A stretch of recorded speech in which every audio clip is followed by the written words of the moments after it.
Syarat kesucian hati, pengosongan dan pembersihan. Menurut Syekh Abdul Qadir Al-Jailani dalam Futuh Al-Ghaib, tidaklah mungkin seseorang memperoleh hati yang suci, kecuali dengan terlebih dahulu melakukan takhliyah, pengosongan, dan tazkiyah, penyucian. Dua proses inilah yang menjadi syarat mutlak dalam suluk menuju Allah. Tanpa keduanya, hati akan tetap diliputi kotoran dan bayangan duniawi yang menghalangi cahaya ilahi untuk masuk.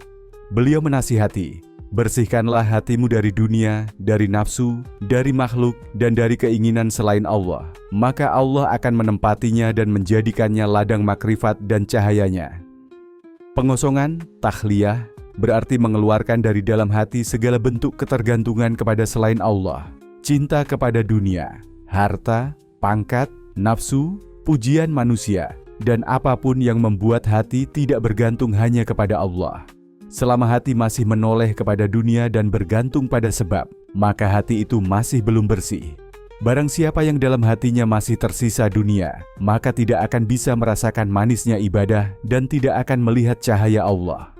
Pembersihan, tazkiyah, adalah proses menyucikan jiwa dan hati dari penyakit batin seperti riya, ujub, sum'ah, hasad, dan takabur. Pembersihan ini dilakukan melalui mujahadah, perjuangan melawan hawa nafsu, muraqabah, merasa diawasi Allah, dan zikir yang terus-menerus. Dalam Al-Quran, Allah berfirman surah Asy-Syams ayat 9-10, sungguh beruntung orang yang menyucikan jiwanya, dan sungguh merugi orang yang mengotorinya.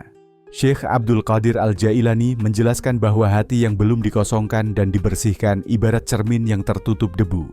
Ia tidak akan mampu memantulkan cahaya makrifat atau menangkap bayangan kehadiran Allah. Maka, takhliyah dan tazkiyah adalah tangga awal yang harus dipijak oleh setiap murid, penempuh jalan ruhani.